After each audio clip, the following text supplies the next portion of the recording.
For years, we've been arguing with our Muslim friends about Muhammad's marriage to a girl too young for a bra. For years, we've been trying to convince them that Allah shouldn't have promoted sex with prepubescent girls in the Quran. For years, we've been telling them that when Muhammad promised his followers an eternity of deflowering virgins in paradise, he was just duping a bunch of gullible degenerates into fighting his battles for him. And what did we get for all our hard work? No gratitude whatsoever. The Dawa guys doubled down defending sex with children. They tripled down. They quadrupled down. Until they were all piled on top of this one topic like the men of Al-Zut were piled on top of Muhammad. They just wouldn't listen. But I eventually realized that the reason they wouldn't listen is the language barrier. I don't mean English versus Arabic. I mean they didn't agree with the words we were using. They didn't agree with how we were using words like rape and pedophilia and molestation and incest and so on. This became a serious obstacle to clear communication and moral progress.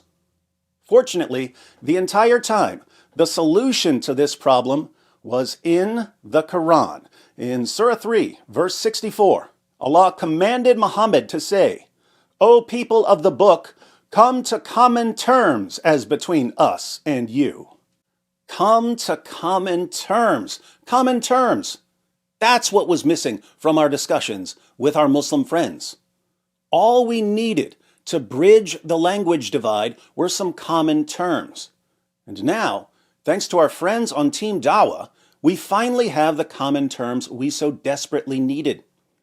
As many of you know, in a recent live stream, I began sharing things about my past that no one knew and that no one would have ever heard about had I not shared them.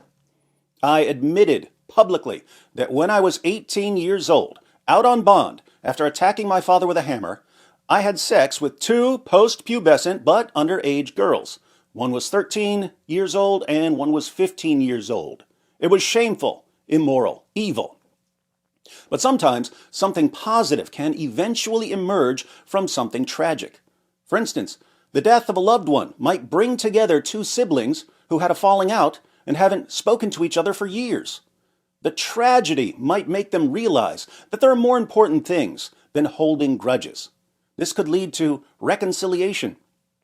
So, if we want to look on the bright side of my open, honest confession of the sins of my youth, I think we'll see that whatever short-term friction my confession may have caused, it also provided the perfect opportunity to come to common terms with our Muslim friends.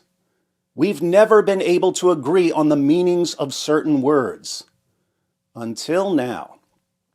What words would our Muslim friends use to describe an 18-year-old man having sex with underage girls? Let's find out, because moving forward, these will be our common terms forever and ever and ever and ever and ever. Daniel Haqiqatjou, the world's leading defender of child marriage, posted, "David Wood recently admitted to raping two underage girls and forcibly sodomizing them. He hid this from his audience for decades and only revealed it after others threatened to go public." That's strange. No one was going to reveal anything because no one knew about it. Weird how I can hand these guys a confession to attack me with, deliver it to them on a silver platter, and they still have to lie. But let's ignore that and focus on our common terms. I admitted to having sex with two minors. There was nothing forcible about it. But since girls that young can't meaningfully consent to sex with an adult, sex with them, according to Daniel Haqiqatjou, should be called rape. Strong language, but for the sake of solidarity and progress, I accept Daniel's use of the words rape and forcible. And Daniel has another contribution. Why is Turning Point USA platforming a confessed pedophile to teach courses on faith? Good question. But even better than his question is Daniel's use of the word pedophile. According to Daniel Haqiqatjou, any adult man who has sex with a girl who's 13 years old or 15 years old or younger is a pedophile. His word choice, not mine. But let's see if Daniel's fellow Muslims agree with these terms. Here's Mohammed Hijab, Christian anti-Islam apologist David Wood's admission of raping 13-year-old Rebecca has been met with silence and justification by the Christian community. Silence and justification? There's been no silence and no justification. This man has broken the law and put Rebecca in serious danger. Religious concepts, including sola fide, do not affect legal responsibility and the rights of others. Is this guy drunk again? If this was a Muslim, we all know what would be said about it. So, Mohammed Hijab agrees that any adult who has sex with a girl 13 years old or younger is guilty of rape. Good to know. Jake Brancatella, aka Jake the Muslim Metaphysician, writes, new video. David Wood admits he raped 2 young girls. So, Jake agrees that 13-year-olds and 15-year-olds should be described as young girls, not as women. And he agrees that any adult who has sex with a young girl is guilty of rape. Paul Williams of Blogging Theology declares, apologist David Wood confesses he raped girls prior to his conversion. Paul here might have been a bit more forgiving if this had been about boys instead of girls, but he agrees that 13-year-old and 15-year-old females should be called girls, not women, and that sex with them is, by definition, rape. Ijaz Ahmed, you should hear the racial slurs he uses against Hispanic people, writes, David Wood admits to being a pedophile and committing 2 acts of statutory rape. Not clickbait. He actually says it. It all makes sense now. Ijaz is technically correct when he says that sex with teenage girls is statutory rape, and that this is what I admitted, but we're going to have to toss out the word statutory, because his fellow Muslims all prefer the much simpler word rape, so we'll stick with rape. Ijaz also agrees that a man who has sex with a 13-year-old girl or a 15-year-old girl, or, obviously, an even younger girl, should and must be called a pedophile. Next, we have the new face of Dawa and a rising star in the Marry Your First Cousins movement, Junior, who says, David Wood, ladies and gentlemen, the most popular Christian apologist, the predator who fabricated the Al-Zut story.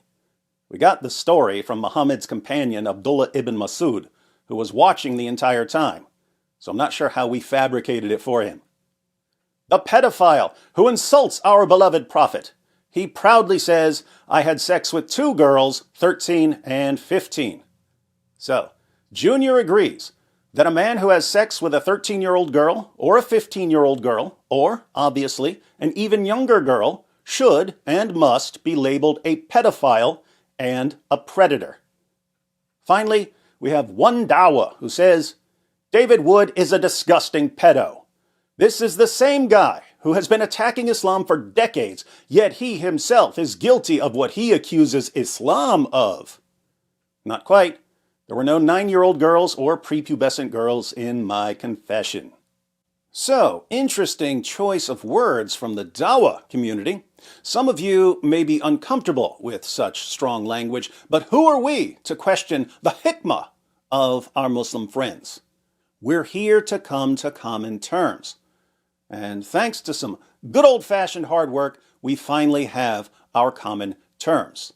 According to Team Dawa, any man who has sex with a girl, yes, a girl, not a woman, 15 years old or younger, should be called a pedophile, a pedo, a predator, and a rapist. Since young girls can't meaningfully consent to sex, any sexual activity with them, even if the girls are willing participants, should be called rape and interpreted as forcible. These words are now the official binding common terms between Muslims and Christians. No, my Muslim friends, you can't take them back. Not now, not ever. And as we move forward in our discussions for years to come, everyone will refer back to this video whenever you object to the common terms that we've permanently agreed upon. Of course, using terms like rape and pedophile and predator in the ways we've agreed upon might be new for some people, especially for Muslims. But as any language expert can tell you, when you're learning how to use words, the best approach is practice, practice, practice. So, to get some practice using our common terms, let's look at a few passages about Muhammad's relationship with Aisha. Then, for even more practice, we'll see what the Quran says about sex with prepubescent girls. After that, we'll watch some clips of our friends on Team Dawa to see what they think about sex with young girls. Then we'll take a closer look at how the Quran describes the virgins of paradise, with special attention on how old these virgins are, and we'll consider what this tells us about the men who spend eternity deflowering them. And finally, we'll discuss what Allah and Jibreel did to impregnate Mary, the mother of Jesus, in the Quran, and how Allah and Jibreel should be described based on what they did to Mary. Sound fun? Trust me, it will be. First up, Muhammad's marriage to Aisha, who was either 6 or 7 when Muhammad married her. The sources disagree on whether she was 6 or 7, and 9 when Muhammad had sex with her. There's no disagreement in the sources on this. Sahih al-Bukhari, 51-58. Narrated Urwa, the Prophet wrote the marriage contract with Aisha while she was 6 years old and consummated his marriage with her while she was 9 years old, and she remained with him for 9 years, i.e. till his death. I wonder what she brought with her when she was taken to Muhammad's house for the consummation. Maybe we'll find the answer in Sahih Muslim 3481. It was narrated from Aisha that the Prophet married her when she was 7 years old, and she was taken to him as a bride when she was 9 years old, and she took her dolls with her. He died when she was 18 years old. She took her dolls with her. That's strange. Dolls are considered images in Islam, and images are forbidden. Now I'm wondering why Aisha was allowed to play with dolls. Sahih al-Bukhari, 6130. Narrated Aisha, I used to play with the dolls in the presence of the Prophet, and my girlfriends also used to play with me. When Allah's messenger used to enter my dwelling place, they used to hide themselves, but the Prophet would call them to join and play with me. The playing with the dolls and similar images is forbidden, but it was allowed for Aisha at that time as she was a little girl not yet reached the age of puberty. Now I get it. Playing with dolls is forbidden in Islam, but the rule only applies once a girl reaches puberty. And Aisha hadn't reached puberty. There are dozens and dozens of passages about the age of Aisha in Islam's most trusted sources, but we'll read one more. Sahih al-Bukhari, 5133. Notice the chapter heading. Giving one's young children, not adults, giving one's young children in marriage is permissible. Why? By virtue of the statement of Allah, and for those who have no monthly courses, i.e. they are still immature. Surah 65, verse 4 of the Quran, which we'll be reading soon. And the iddah is the waiting period for a woman or a girl after her husband divorces her. She has to wait a certain amount of time before she can marry another man. And the iddah for the girl before puberty is 3 months in the above verse. So, if a man divorces a prepubescent girl, how long does the prepubescent girl have to wait before the next guy marries her? 3 months. And to illustrate Allah's ruling about marriage to prepubescent girls in the Quran, Bukhari quotes Aisha, saying that Muhammad had sex with her when she was only 9 years old. Narrated Aisha that the Prophet wrote the marriage contract with her when she was 6 years old, and he consummated his marriage when she was 9 years old, and then she remained with him for 9 years, i.e. till his death. So Muhammad, the Prophet of Islam, had sex with a prepubescent 9-year-old girl. According to the official terminology provided by our Muslim friends, how should we describe Muhammad and what he did to Aisha.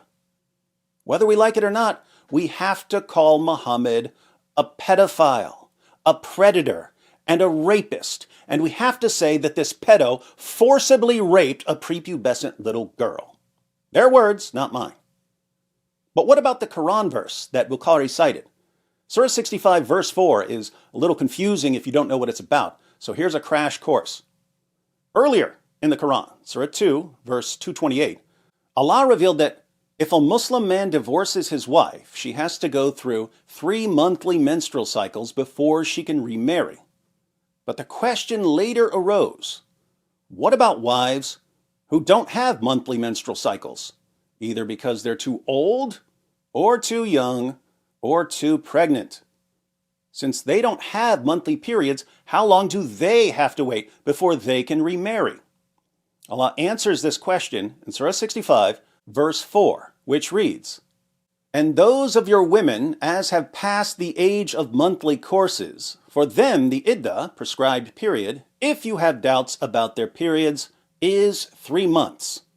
And for those who have no courses, i.e. they are still immature, their iddah, prescribed period, is 3 months likewise, except in case of death. And for those who are pregnant, whether they are divorced or their husbands are dead, their iddah, prescribed period, is until they deliver their burdens. And whosoever fears Allah and keeps his duty to him, he will make this matter easy for him." The relevant part for us, which Bukhari quoted in defense of marriage to prepubescent girls, is this: "For those who have no courses, i.e. they are still immature, their iddah, prescribed period, is 3 months likewise." Just so you don't think we're misinterpreting this verse, let's look at 3 classical Muslim commentaries. Tafsir Ibn Kathir. Allah, the Exalted, clarifies the waiting period of the woman in menopause, and that is the one whose menstruation has stopped due to her older age. Her iddah is 3 months instead of the 3 monthly cycles for those who menstruate, which is based upon the ayah in Surah Al-Baqarah, see 2:228. The same for the young who have not reached the years of menstruation. Their iddah is 3 months like those in menopause. So, according to Ibn Kathir, the part of this verse we're focusing on is about divorcing the young who have not reached the years of menstruation. Tafsir Jalalain says this is referring to those who have not yet menstruated because of their young age. Why haven't they menstruated? Because of their young age. Muhammad's cousin Ibn Abbas gives the historical background. He says this part of the verse was revealed in response to a man who asked a question. What was the question? Upon which another man asked, "O Messenger of Allah, what about the waiting period of those who do not have menstruation because they are too young? Along with those who have it not because of young age, their waiting period is 3 months." So, according to the Quran, a man can marry a prepubescent girl, have sex with her, and divorce her. 3 months later, another man can marry the same prepubescent girl, have sex with her, and divorce her. 3 months after that, yet another man can marry her, have sex with her, and divorce her, and so on and so on. That much is clear. But how would we describe what the Quran teaches in Surah 65, verse 4, using the official terminology provided by our Muslim friends? Well, we have to say that the Quran promotes the serial, forcible rape of prepubescent girls by predatory pedophiles. And since the Quran is supposedly the eternal speech of Allah, we can say that from all eternity, Allah has been promoting the serial, forcible rape of prepubescent girls by predatory pedophiles. Their words, not mine. Not surprisingly, since Allah has been promoting rape and pedophilia for all eternity, his greatest defenders today also promote rape and pedophilia. Consider Ali Dawa, who has over 1 million subscribers on YouTube. and who offers this advice for raising daughters. But let me finish. If my daughter reached the age of menstruation at 9 years old, I would say you are ready. You are ready to get married. You are ready to get married. You are ready to get married. As disgusting and repulsive as that is, keep in mind that Ali Dawa's behavior is better than the Quran requires. We've already seen that the Quran allows marriage to prepubescent girls. Ali Dawa, Islam's Father of the Year, wants his daughter to wait until she starts menstruating. But what does this mean if we're using our official common terms? It means that if Ali Dawa's daughter started menstruating at 9 years old, he would be willing to hand her over to a pedophile who would repeatedly rape her. And since all of his Dawa buddies defend sex with little girls and they arrange polygamous marriages over Zoom calls, you have to wonder if these guys are passing their daughters around to each other. You rape my 9-year-old daughter and I'll rape yours. Their words, not mine. According to Ali Dawa's BFF, Mohammed Hijab, the Quran allows grown men to have sex with 5-year-old girls. If you look just at the Quran, you will get the indication that you can have sexual intercourse with a 5-year-old. To be clear, Hijab believes that if you go outside the Quran, you can conclude that you should try to avoid harming girls, and so you might want to wait a bit longer to be safe. But he's clear that there's no escaping the fact that the Quran allows sex with prepubescent girls. If you just read the Quran, it is halal, it would be halal to have sexual intercourse with a 5-year-old. Chapter 65, verse 4. Allah subhanahu wa ta'ala tells us who you can divorce and who you cannot divorce. And then he says, وَاللَّائِ لَمْ يَحِدْنَ. وَاللَّائِ لَمْ يَحِدْنَ. And the ones who had never been pubescent before.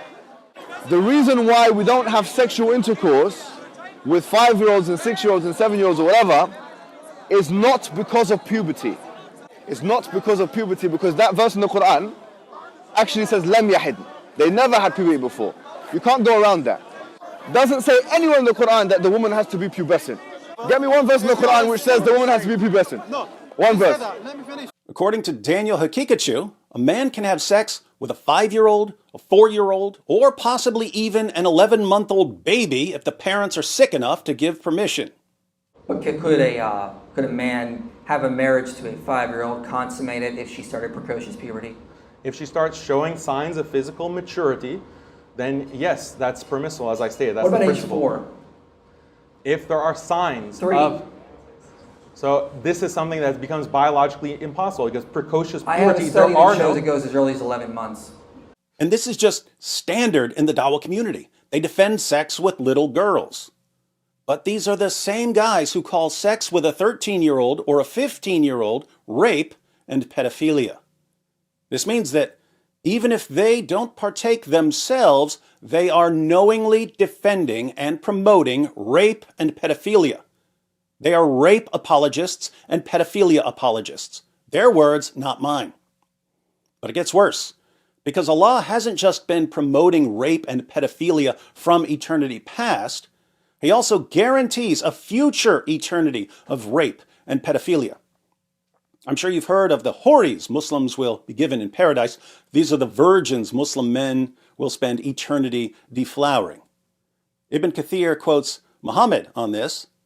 The Messenger of Allah said, "In paradise, the believer will be given such and such strength for women." Anas said, "I asked, O Allah's Messenger, will one be able to do that?" He said, "He will be given the strength of 100 men." Someone else asked, "O Allah's Messenger, will we have sexual intercourse with our wives in paradise?" He said, "The man will be able to have sexual intercourse with 100 virgins in one day." If you're wondering how Allah's not going to run out of virgins, keep in mind He's the best of planners. Here's what He's going to do. Every time you have sex with one of your virgins, Allah will turn her back into a virgin, as we read in Tafsir Jalalain, Quran verses in bold, explanations not in bold.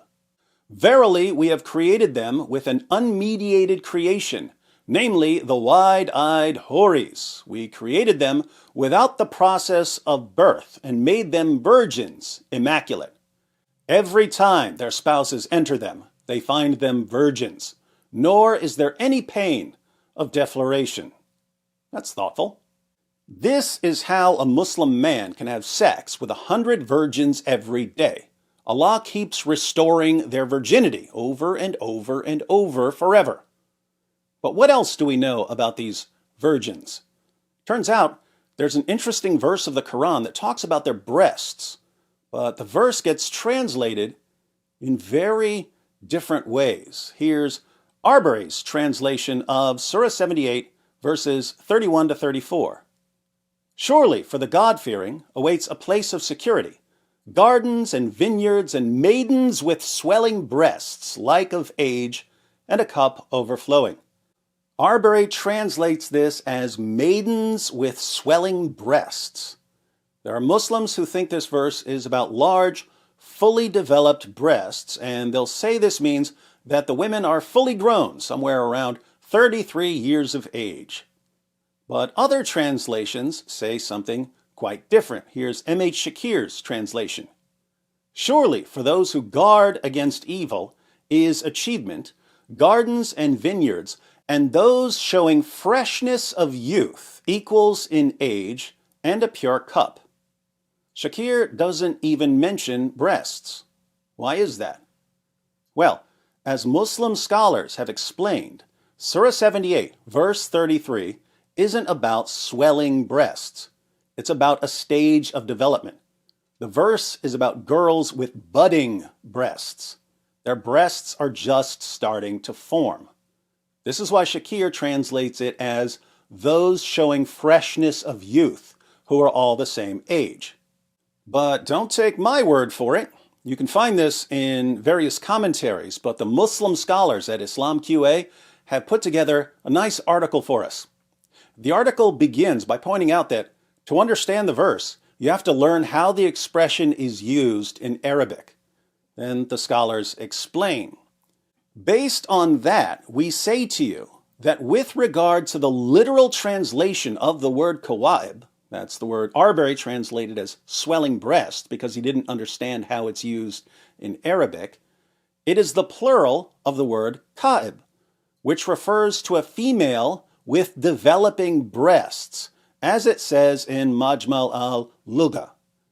Ibn Faris, may Allah have mercy on him, said, Kab comes from a sound root that is indicative of a thing beginning to develop and emerge.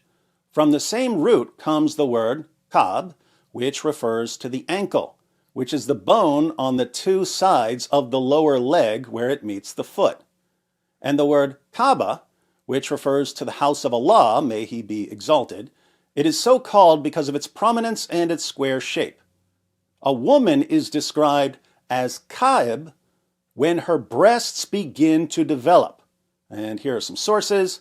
This is the literal meaning of the word in terms of linguistic roots. So, the word kaib refers to a girl whose breasts are just starting to form, and it's related to the word kab, which refers to the little bone that sticks out on the side of your ankle. Then the scholars give an example of what they're talking about by showing how the Arabic word for menstruating can be used to mean literally menstruating or to refer to a stage of development, someone who's reached the years of menstruation. And they continue. We may say something similar about describing a woman as kaib in Arabic.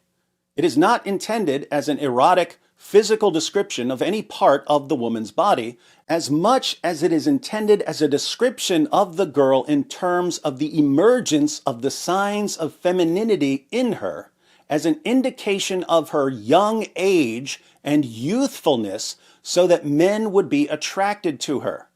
At this age, the signs of femininity begin to appear in the girl. The point of using this word is not to describe the size of the breasts or to note their form or shape. Rather, the purpose is to highlight the woman's youthfulness. Ibn al-Jawzi, may Allah have mercy on him, said, "The woman is a tifla, little girl, when she is small, walida, when she begins to walk, then a ka'ib, when her breasts begin to appear, then a nahid, when they increase in size, then a masar, when she reaches the age of puberty, then khawd, when she reaches the age of a young woman." Did you catch that? She's a ka'ib when her breasts begin to appear, and that's 2 stages before she reaches the age of puberty. Here they consider menstruation as the beginning of puberty. Why is this significant? Well, according to their system, a ka'ib is a prepubescent girl. Doctors today treat budding breasts as a sign of early puberty. Breasts begin to form during Tanner stage 2. But as we've seen, our Muslim friends claim that sex with a post-pubescent 13-year-old or 15-year-old is rape and pedophilia. If the Houris of paradise are all the same age, and they're all Tanner stage 2 forever, they're at the budding breast stage forever, then according to Team Dawa, every single Muslim man, including Paul Williams, who won't even like it, will spend eternity as a rapist and a pedophile. Their words. According to the common terms they came up with, they will be repeatedly raping young girls forever. And Allah will make sure that their victims are always virgins. This makes Allah the God of literally infinite rape and pedophilia, and Islam the religion of endless rape and pedophilia. Allah has been promoting rape and pedophilia from eternity past, and his followers will be rapists and pedophiles forever. Their words. But we're not done, because we haven't talked about Jibreel, their perverted knockoff of the angel Gabriel. Daniel Haqiqatjou posted, "David, that's me, was inspired by the example of the Christian Jesus, who incestuously raped his own mother when she was only 12 in order to beget himself. This is insanely stupid for several reasons. One, why is he saying I was inspired by Jesus when I was an atheist? Two, Mary wasn't 12 according to the Bible. The Bible doesn't say how old she was, but it calls her a woman. This is the same Bible that refers to 12-year-old girls as little girls, not as women. So, doesn't sound like she was 12. The Dawa guys try to go outside the Bible to later apocryphal sources like the Proto-Evangelium of James to try to show that Mary was 12 years old, but they can't even get that right. They search for the number 12 and they find, "Behold, Mary has reached the age of 12 years in the temple of the Lord." And they say, "You see, she was 12. But they don't bother to keep reading. If they did keep reading, what would they find? And she was 16 years old when these mysteries happened. This is when she was pregnant, 16. And again, this is from a later apocryphal source written during a time when they were trying to describe her as young. She could have actually been in her 20s for all we know. 3, Daniel thinks that supernaturally impregnating a 12-year-old girl is rape. Why? Because even though Mary consented to the incarnation in the Bible, Daniel and the rest of Team Dawa have agreed that a 12-year-old is too young to consent. But again, we don't believe she was 12. Muslims believe she was 12, and they also believe that she was supernaturally impregnated. So their Mary was too young to consent. Now, you might be wondering why Daniel would call this rape when there was no sex. Here you need to stop thinking like a Christian for a moment and learn to think like a Muslim. Islam teaches that something sexual did happen when Allah impregnated Mary. In Surah 66, verse 12 of the Quran, Allah is giving an example of a pious woman, and he says, "And Mary, daughter of Imran, who guarded her private parts, and we breathed therein of our spirit, and she verified the words of her Lord and his books, and was of the devout. Lots of translations and commentaries try to cover up what this says. She guarded her private parts. In Arabic, it says she guarded her farj, her vagina. So, private parts is a good translation. But some translators and commentators are so embarrassed by this verse, saying that Allah breathed into her vagina, that they try to say Allah breathed into an opening in her garment, or they say she guarded her chastity, as if Allah can breathe into someone's chastity. It's also very interesting that Allah says, we breathed therein. Because in Surah 19, it's Allah's Spirit who appears to Mary in the form of a man to impregnate her. Muslims believe that the Spirit, the Ruh, is the angel Jibreel, Gabriel. We read, she placed a screen to screen herself from them. Then we sent to her our Ruh, and the translators add that this refers to the angel Jibreel, Gabriel, and he appeared before her in the form of a man in all respects. So Mary saw a man walking up to her. She said, verily, I seek refuge with the most beneficent, Allah, from you, if you do fear Allah. She seeks refuge with Allah from this man because she thinks he might be there to rape her. The passage continues with the Annunciation and the virgin birth. So, Muslims believe that it's Jibreel who shows up to impregnate Mary, as we see in the commentary of Ibn Kathir. And we breathed into it, her private part, through our Ruh, meaning through the angel Jibreel. Allah sent the angel Jibreel to Maryam, and he came to her in the shape of a man in every respect. Allah commanded him to blow into a gap of her garment, he's trying to water this down, and that breath went into her womb through her private part. This is how Isa, their version of Jesus, was conceived. Why does Allah need Jibreel to blow into Mary's vagina? Well, Islam teaches what's called the two semens theory. The two semens theory was the theory that men have semen and women have semen, and when the two semens mix during sex, you get a baby. This is different from the 30 semens theory, where the 30 semens of the men of Al-Zut mixed during sex and gave Muhammad the strength of 30 men. But according to Islam's two semens theory, man's semen comes from his backbone. Since Allah wanted Jesus to be born of a virgin for some reason, he created Mary with both semens. She had the male semen in her backbone and the female semen in her womb. Jibreel had to blow into her vagina to get her sexually aroused so that her backbone would ejaculate the male semen into her womb just like a man. I kid you not, here's the commentary of Qurtubi. Allah gave Maryam both fluids, some in her womb and some in her spine. Jibreel breathed into her to stimulate her desire, because as long as a woman does not have her desire ignited, she does not become pregnant. When that happened by Jibreel's breath, the fluid in her spine descended into her womb, and the two fluids mixed, and the fetus was attached. That is why Allah then says, when he decides on something, meaning when he wants to create something. So, Jibreel shows up in the form of a man. Mary thinks he's there to rape her, so she seeks refuge with Allah. But Allah has Jibreel blow into her vagina to get her aroused, so that the two semens inside her would come together, forming Jesus.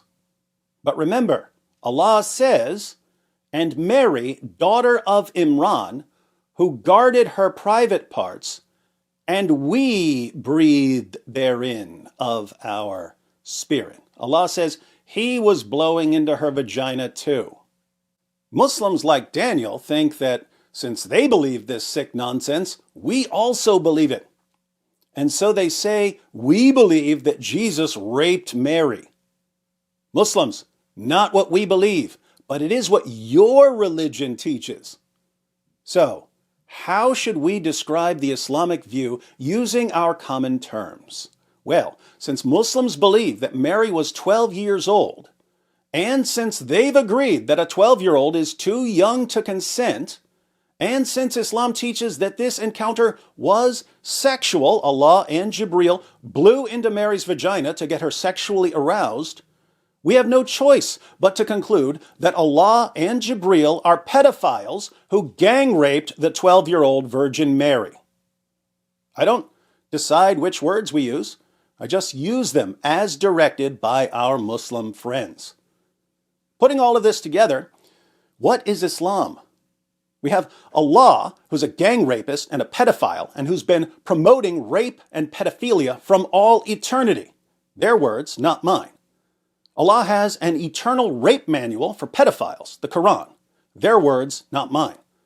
Allah gives this rape manual for pedophiles to Jibreel, who's also a gang rapist and a pedophile.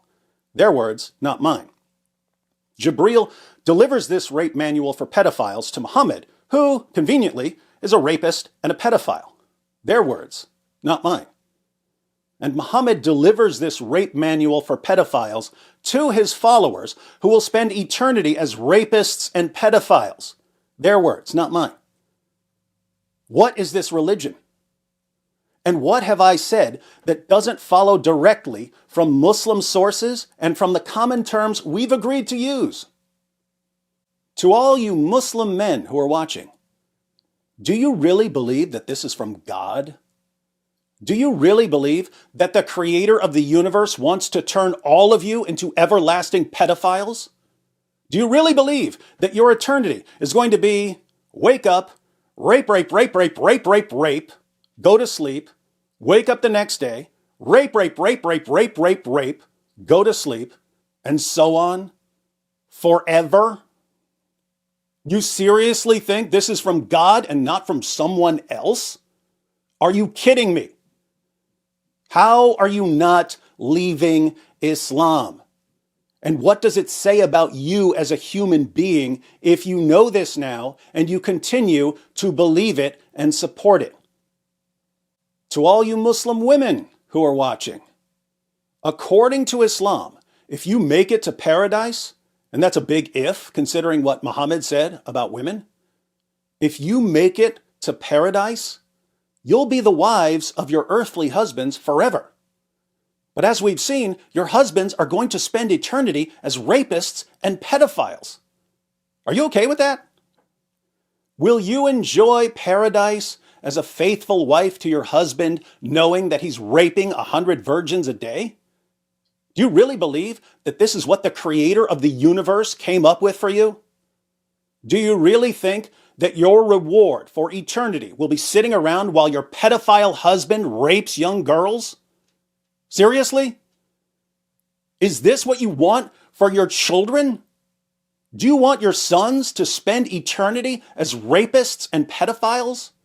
Do you want your daughters to be the faithful wives of men who spend eternity as rapists and pedophiles? How are you not leaving Islam? And what does it say about you as a human being if you know this now and you continue to believe it and support it and teach it to your kids? Now for you non-Muslims. If you ever think I'm losing control and going off the deep end, trust me, there's always, always, always a reason. Usually more like 5 to 7 reasons. Do you guys have any clue what kind of mad scientist level calculations and maneuvering it takes to get these guys to admit all of this about their fake God, their cheap knockoff angel, their pedophile paradise, and that child molesting, murdering rapist they call a prophet? It's hard work making them destroy their own religion for us while we sit back and watch, like Abdullah ibn Masud watching what the men of Al-Zut did to Muhammad. So, just let the dizzle do what the dizzle does. You focus on learning some of this material and sharing it everywhere. And always remember, sometimes it's good to have a psycho on your side.